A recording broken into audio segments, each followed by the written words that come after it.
What's up, Law Nation? Welcome to a new episode of the Passive Income Attorney Podcast. I hope you are all having a great week. Before the show, I want to invite you to go to escapethebillable.com and snag our free passive investing guide. It's absolutely free, and it has some great insider content that I know you will find useful and love. In today's episode, we're going to nerd out on insurance. But before your eyes glaze over, just know that our guest makes nerdy insurance fun and is changing the way people feel about it. Don't think of it as a necessary evil. Think of it as the best night's sleep you ever got. Our awesome guest is Jeremy Goodrich, the owner of Shine Insurance Agency, which makes insurance simple for investors and entrepreneurs. He's the host of the REI Clarity podcast and the most watched insurance agency channel on YouTube.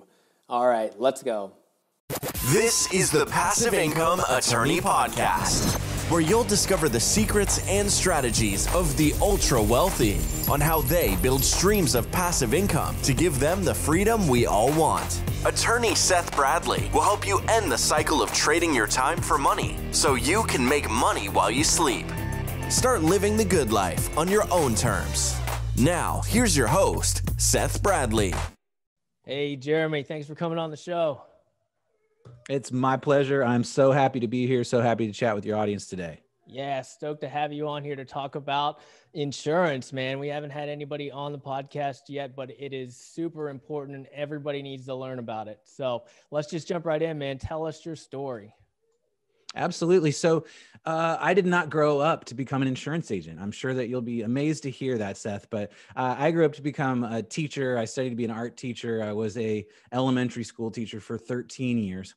And during that time, I met my wife and business partner, Mackenzie. She did grow up to become an insurance agent in some ways. Her grandfather started an insurance agency, and she's third generation insurance. And when we met each other, I was an elementary school teacher.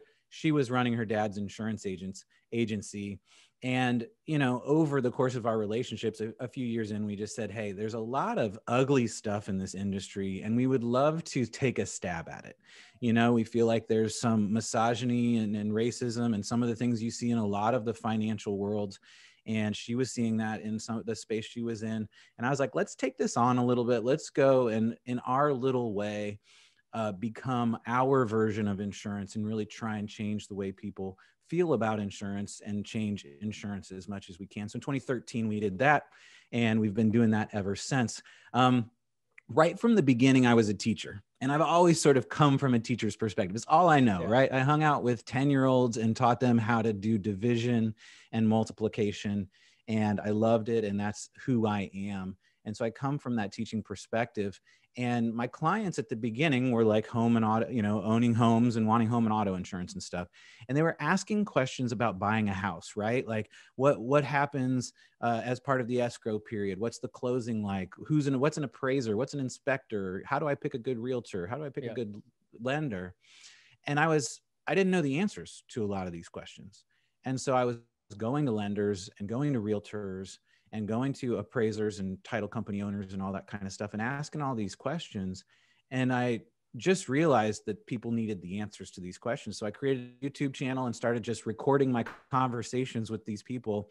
Long story short, now we have 13,000 subscribers on the YouTube channel. And we've really taken it from teaching homeowners how to buy their first home to conversations about real estate investing as a whole, commercial real estate investing, and everything else. So the channel really ran me up the real estate world with insurance, obviously, as a parallel. And so, you know, now we have a ton of real estate investor clients in pretty much all classes and across portfolio sizes. So that was the very quick version of the story.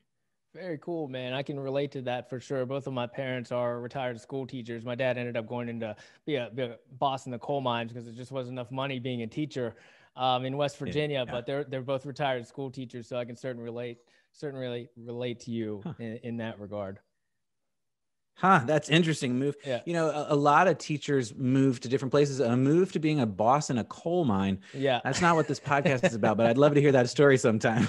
Yeah. Well, I grew up in West Virginia, so that's those are some of the best jobs you can get over there at the time. And they don't really exist anymore, but back in the day they did. That's You really said interesting. you started this company with your wife. So any challenges there? Yeah, I mean, I think that one of the things we did right from the beginning, I mean, we've got a good thing going, Yeah. but right from the beginning, we really separated our tasks. So we learned pretty quickly, as I think most married couples do, that like you're living with each other, you're obviously married to each other. If you're going to be in business with each other, it's important that you make sure you've got those tasks really clearly delineated, so you're not stepping on each other's toes all the time. I just think that can roll over into home and everything else. So we've done a pretty good job of that all the time, or across the 7 years of our business. And so it's worked out great. I mean, there's definitely pros and cons to being in business with your spouse, but it's working out great for us. We're enjoying it. And again, if I had any advice about that topic, it would be create clear roles that each of you follow. I like that. I like that. Does she help you with the YouTube channel and the education portion as well? Nope. She sort of serves the CEO role. She's the operations. She's doing the hiring and firing and bringing people in and doing all this sort of higher level stuff. I'm doing most of the chatting with clients on the insurance side and doing the educational stuff on the YouTube channel and our podcast, REI Clarity, and coming on people's shows and stuff like that. Very cool. Very cool. Well, tell us a little bit more about Shine Insurance Agency and what you guys do on that aspect of your business. Yeah, so we still do home and auto, but besides that, we are 100% real estate investors. So on the commercial insurance side, the business insurance side, all we do is real estate investors. And I really feel like being focused on one type of industry is important. Insurance is complex, and we want to make it as simple as possible. And so we really zoomed in on that. We're an independent agency, which I think is the first lesson when it comes to insurance and how it all works. There's companies you see on Super Bowl commercials. And then there's independent agencies who are entrepreneurs in and of themselves, business owners themselves. We go out to insurance companies. Most of these insurance companies only work with independent agencies. And we say, hey, you're a good company. We like what you have. We would love to offer that product to our clients. And then we build a portfolio of companies that we have in our bag. And when someone comes to us for insurance, we turn around and we pitch it to those companies. We kind of make them fight for the business a little bit. And what we bring back is the best option that we found. Gotcha. So Shine is an independent insurance agency. We've been around for 7 years, and we only focus on real estate investors on the business side. Awesome. So let's kind of just dive right into that. I mean, so a real estate investor comes to you, where do they get started? Let's just go with insurance 101. I mean, just take it from the basics. Yeah. So I think before we get into coverage, it starts with the relationship.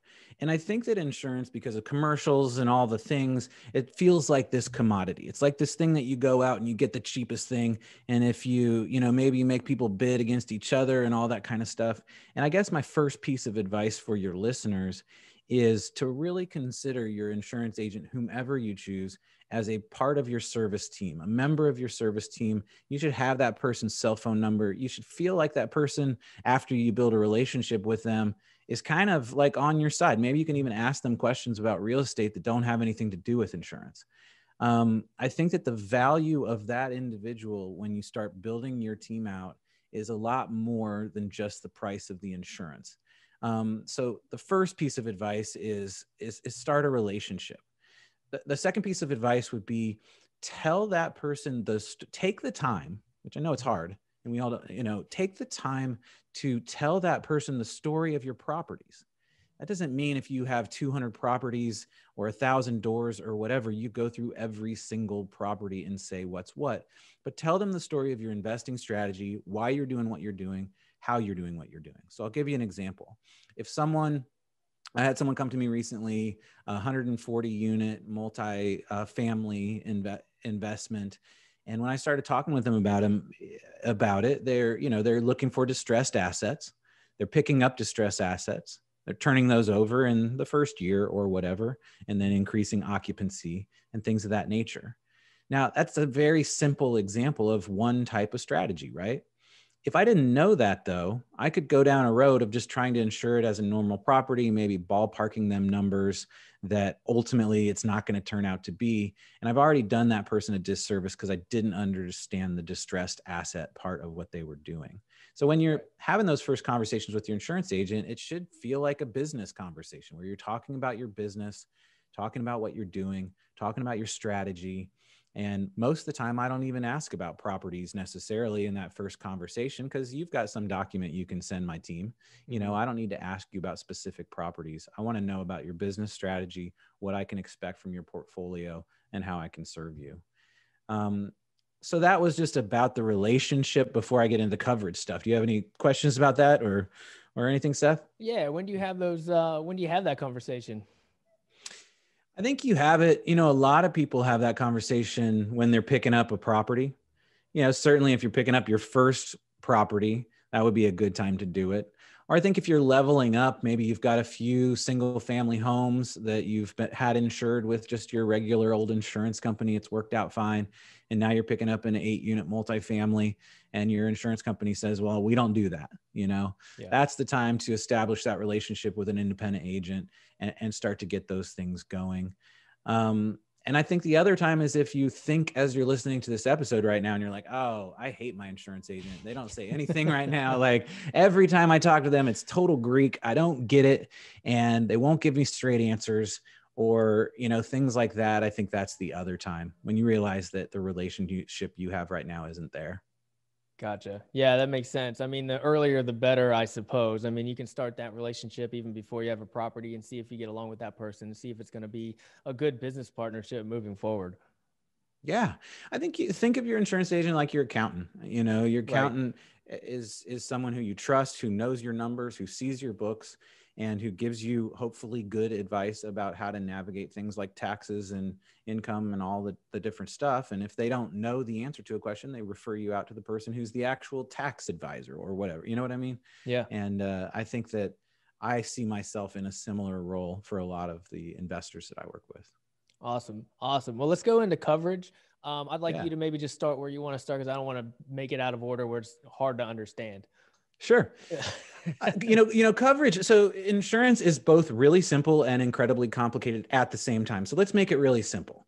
So insurance is basically three things when you're thinking about your commercial real estate investments or your real estate investments in general. It's building coverage. So coverage for the buildings themselves that you own, or I should say property coverage in general. So it's the buildings you own and then the stuff inside of it, sort of.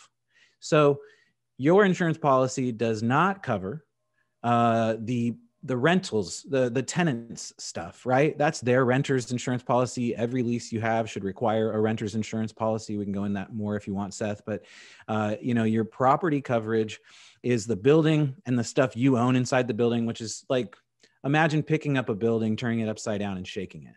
Like what falls out that you own? Well, the stove falls out, the fridge falls out, maybe a washer and dryer fall out if you have that in units. That's pretty much it. Everything else, as you're shaking it, stays in there because it's attached. So the first thing is the stuff, your property. The second thing is called loss of income. So this is like if a building burns down and it takes us a year to rebuild that building, you've lost all the income associated with that place. You don't have a lease there. You don't have tenants there. You don't make money there. And so you've lost all that money. If you have loss of income coverage on your policy, then we're going to pay out that money you lost on top of rebuilding your building and replacing your stuff inside. So the second one is loss of income. And then to me, the third one is the most important. I don't care if Grant Cardone or somebody else at the top level of everything, you've got to have liability coverage. And that is number 3. And liability coverage is simply coverage for bad things that happen to other people because of you. So in the case of real estate investors, it's not usually actually because of you personally. It's usually because of your buildings. Someone tripped on the steps of your buildings. Maybe a deck collapsed or something like that. You know, there's something bad happened and someone was injured. They turned around and found a personal injury attorney. The personal injury attorney said, let's take them for all they're worth. And I know most of your listeners are attorneys, and there's a great relationship between insurance and attorneys. And there's lots of amazing attorneys, obviously, who do great, including personal injury attorneys. There's wonderful personal injury attorneys out there. I have relationships with a lot of good ones. But that is why you have liability coverage on your policy, is in case something bad happens to somebody because of your properties. And I would say no matter how rich you are, no matter how many assets you have, having liability coverage is incredibly important, because it's just, you don't know how much it could add up to. And certainly, especially if you have a lot of assets, you know? So it's just those three things: coverage for your stuff, coverage for the lost income you could incur from a building going down, and coverage for bad things that happen to other people because of you. I like that breakdown, keeping it really simple, man. And you know, being an attorney myself, I mean, that liability coverage is probably the most important one out of all of that, because that can be kind of the bet your farm type of litigation that can just take everything all at once. Yeah. Yeah. And that kind of comes into adding, like, how much liability coverage should you have? And I think that's a conversation between you and your insurance agent. But, you know, a rule of thumb is cover your assets. So if you've got an $8 million in assets, maybe you have $8 million in liability coverage. Some would say that's a little high.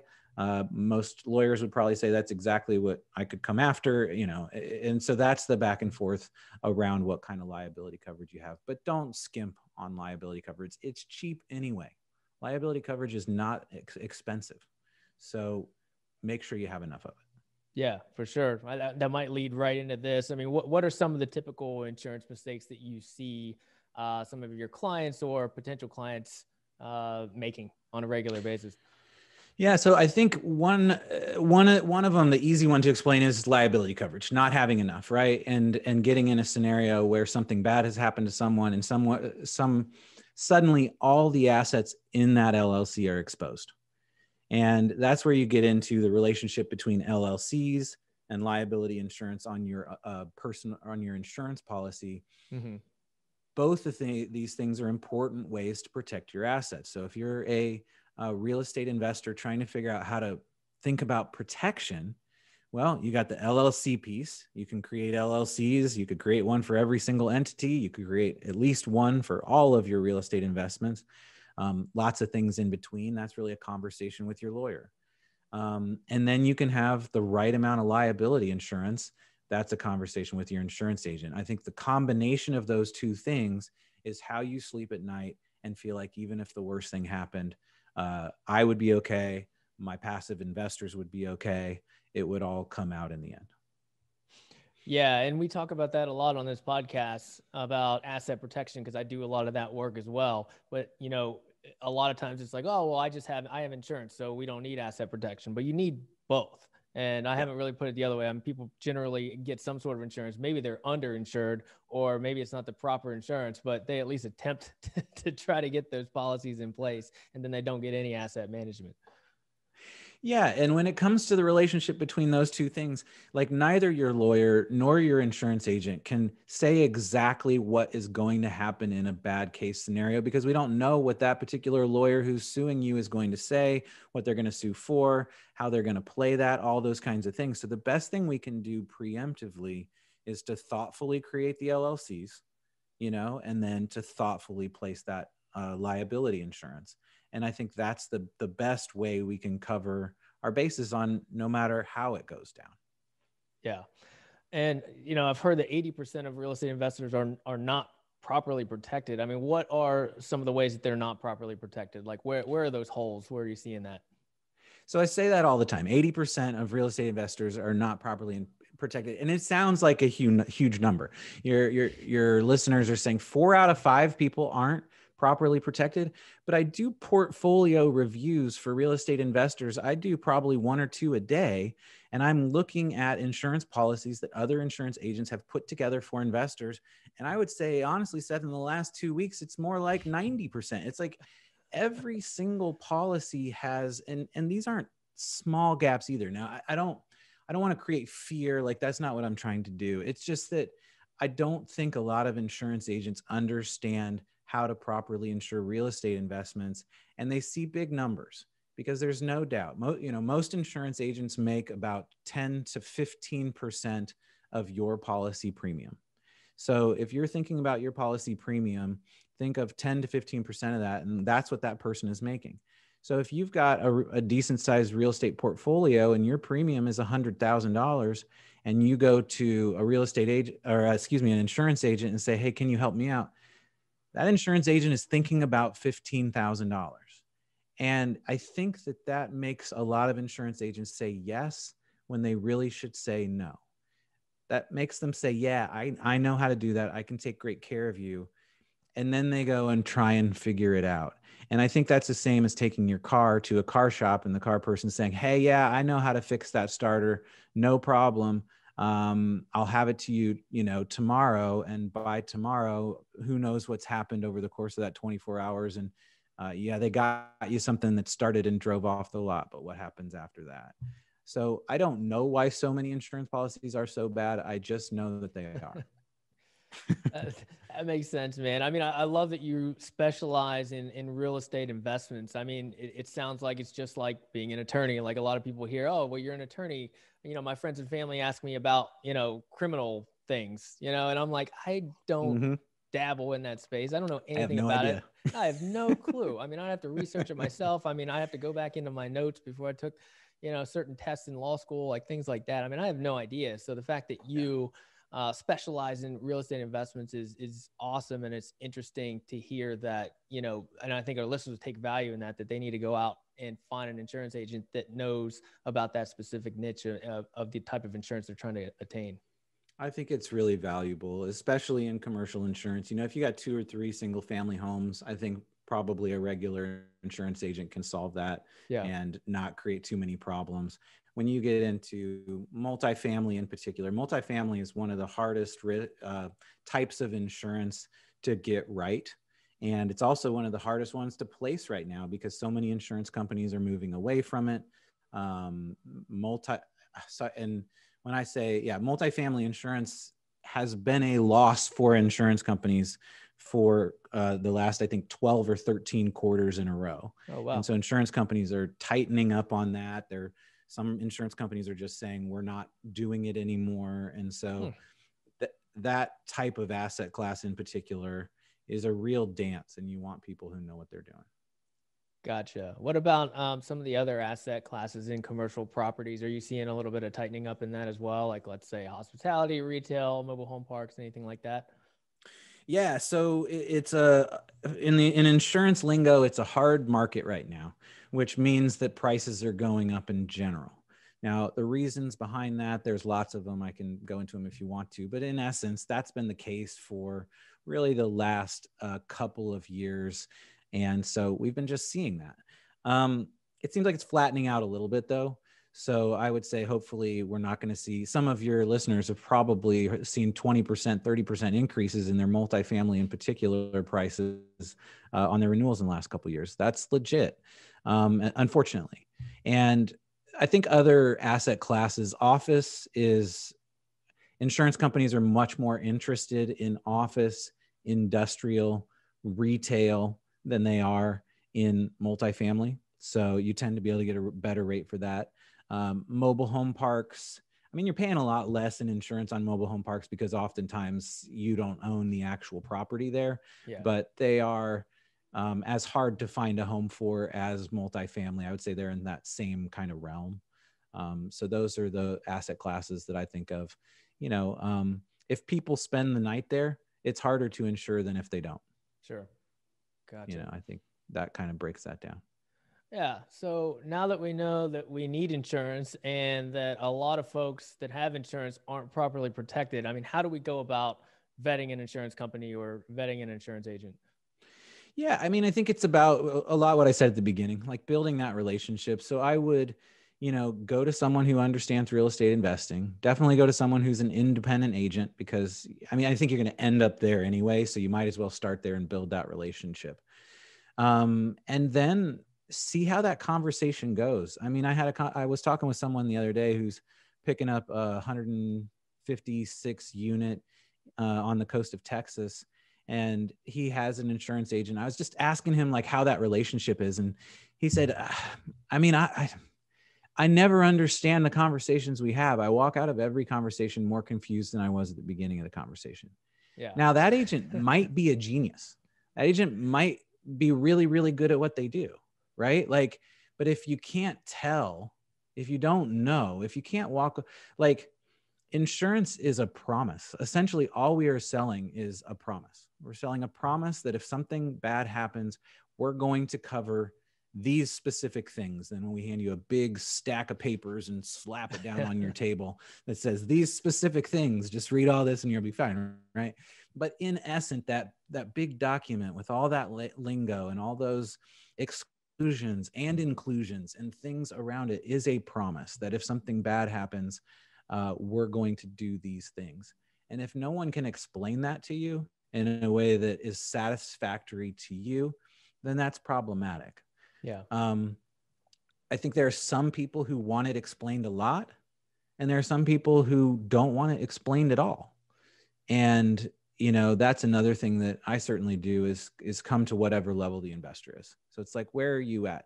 If you don't want it explained at all, you may not actually be an ideal client for me, because I want to know that you at least have some interest in this being right. But I don't need you to memorize the insurance policy. You know what I mean? Like, I don't need you to know it all. You know, I just want to be able to have a solid conversation with you at least once a year to make sure we're on the same page, and we take it from there.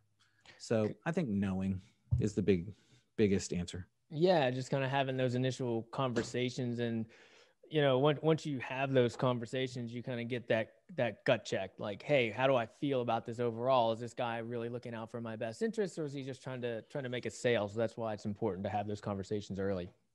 Yeah, I think if you've got a good vibe with someone, that's a good start. You know, if you don't, there's other people out there. Right. You know, there are lots of people who are good at this. Well, there are definitely a few people that are good at this. And, you know, in commercial real estate, there's good real estate insurance agents all over the country. Find one that you like and you enjoy the relationship with. Makes sense.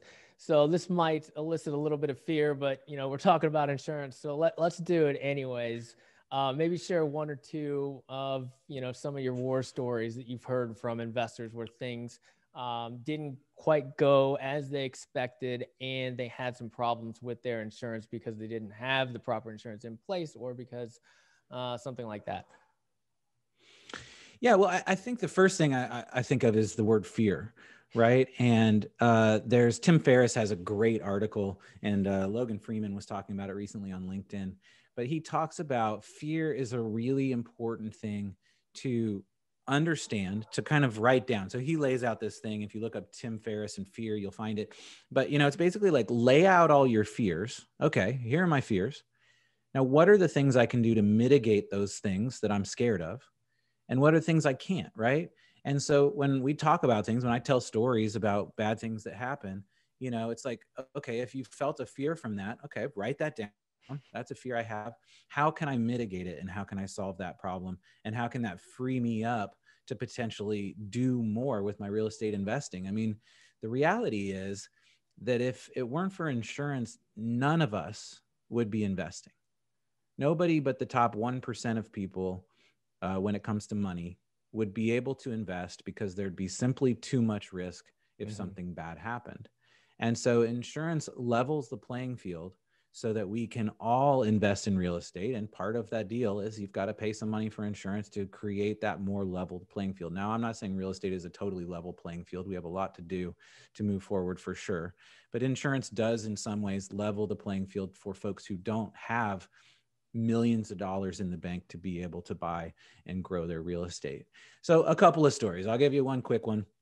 So I saw a picture the other day on Facebook, and it was a real estate investor who had built a property out in a rural area, and the house had been built and then it was left vacant for, I think, a couple of months. And the picture is the inside of this house, and there is mud literally all the way up to the windows, down to the ground, all over the place, and a milk cow standing in the middle of the living room.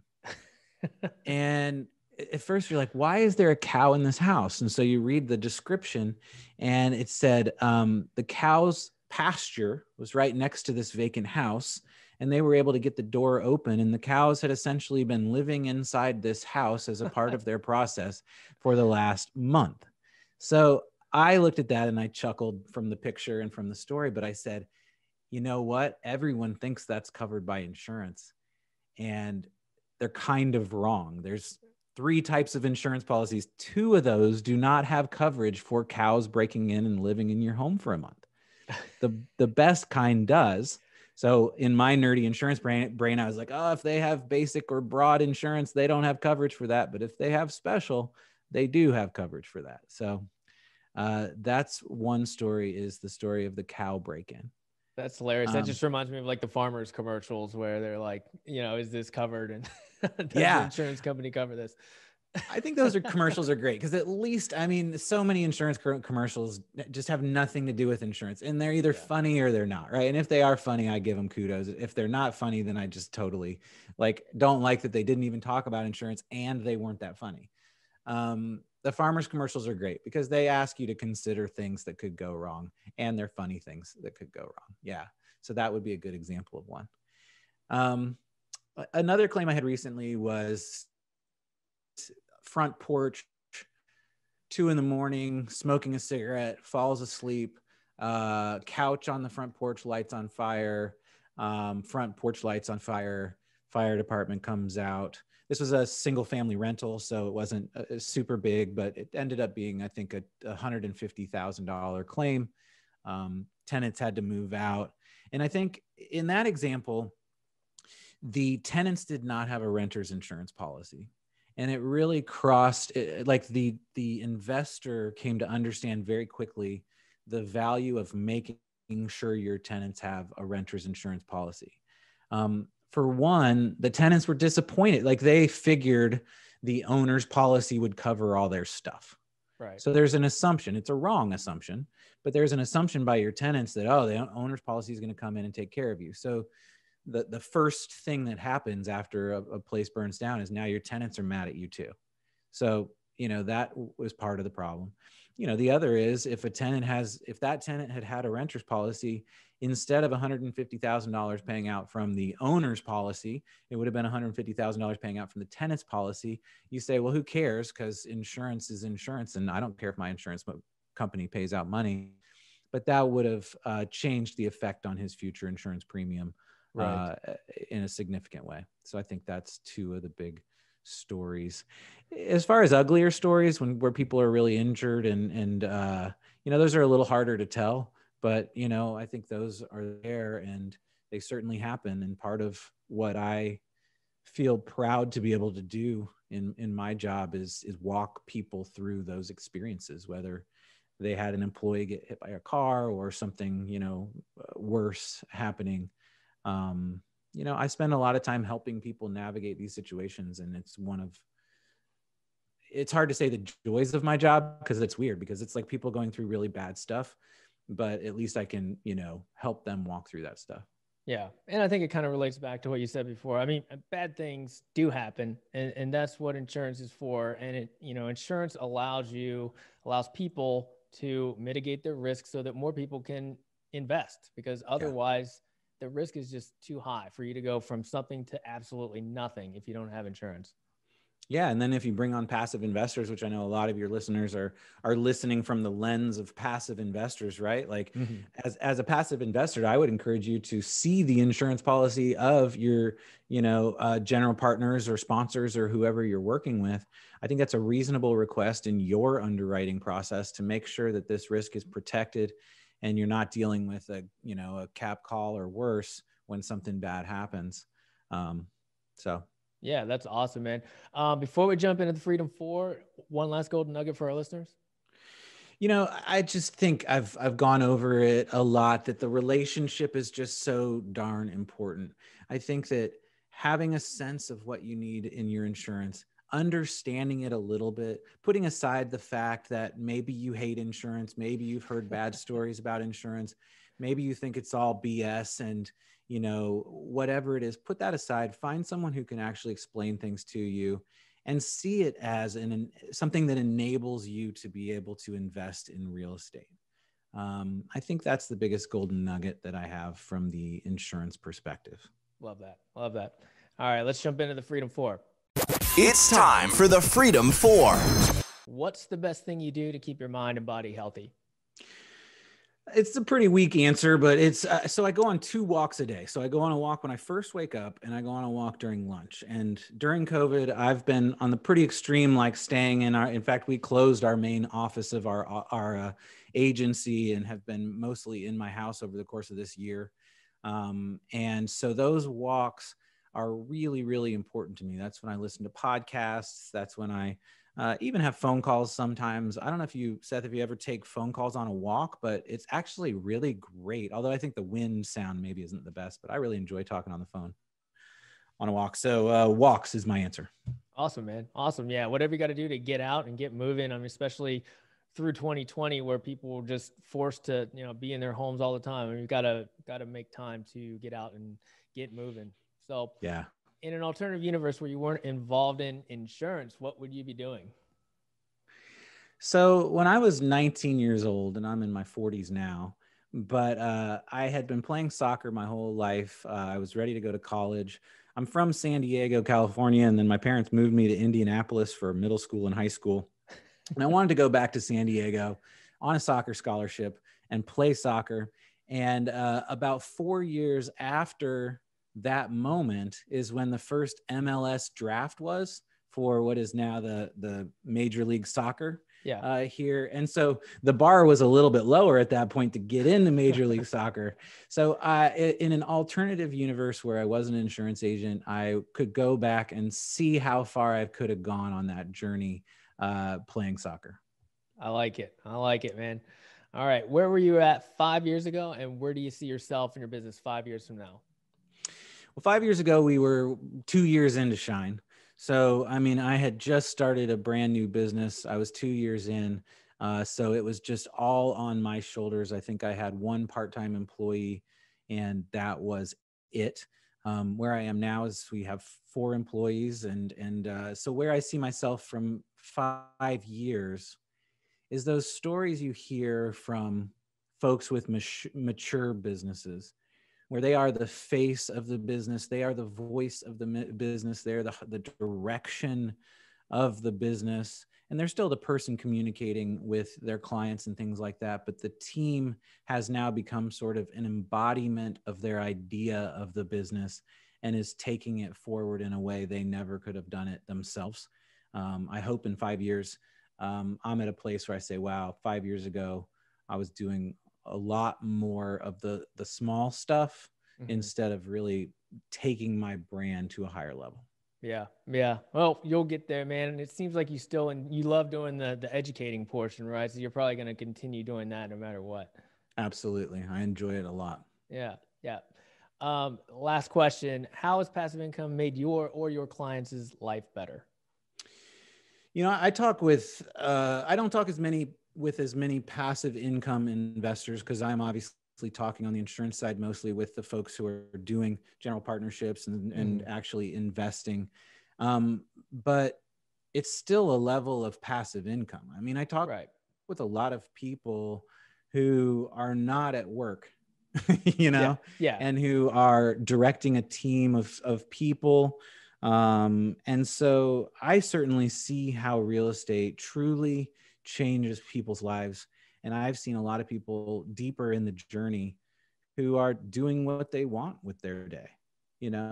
Most of them are working because I think there's a sense inside of all of us that we want to be engaged. We want to work. But, one client in particular, I think about, he talks about it all the time. He's like, I can't believe the life I've created for my family. Can't believe the fact that I do what I want to do when I want to do it. And, he's just really proud of where he's at, what he's done. And it took a lot of grit to get there. Yeah. Yeah. Appreciate you sharing that. And, passive is really on a gray scale. I mean, we talk about side hustles and, even active investing in real estate and other types of, other kind of jobs really, but they're usually your jobs. It's usually has to do with entrepreneurship, where you control your time a little bit more and you can kind of set things aside and be with your family, be with your friends, and do the things that you want to do when you want to do them. Absolutely. I went for a walk yesterday afternoon. I left at 2:30 because my wife came in and was like, "Hey, you want to go for a walk?" And I was like, "Yeah, what's stopping me?" You know? And I think that even though I still work a lot, I think I still have a lot to do to grow the business that I have. I could still go for a walk at 2:30 in the afternoon and get home by 10 or by 6 p.m.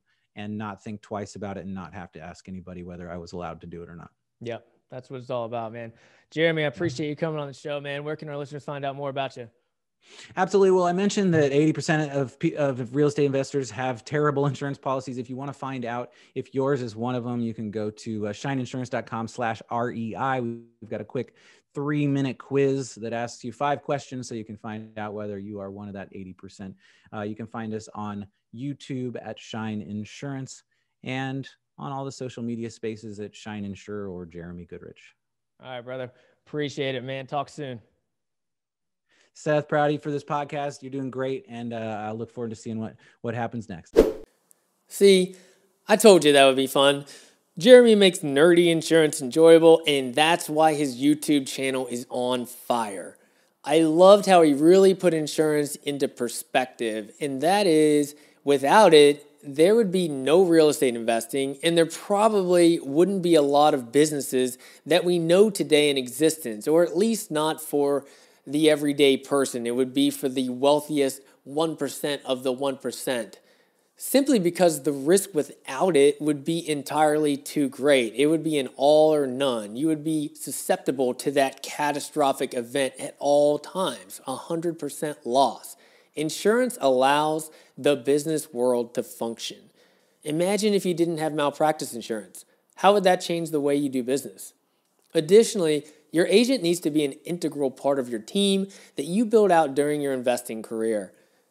They will advise you, keep you safe, prevent you from incurring significant catastrophic loss, and unfortunately, it does happen from time to time.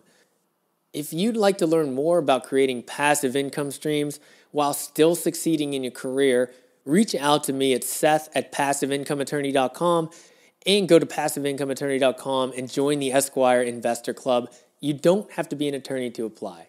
Until next time, celebrate the journey.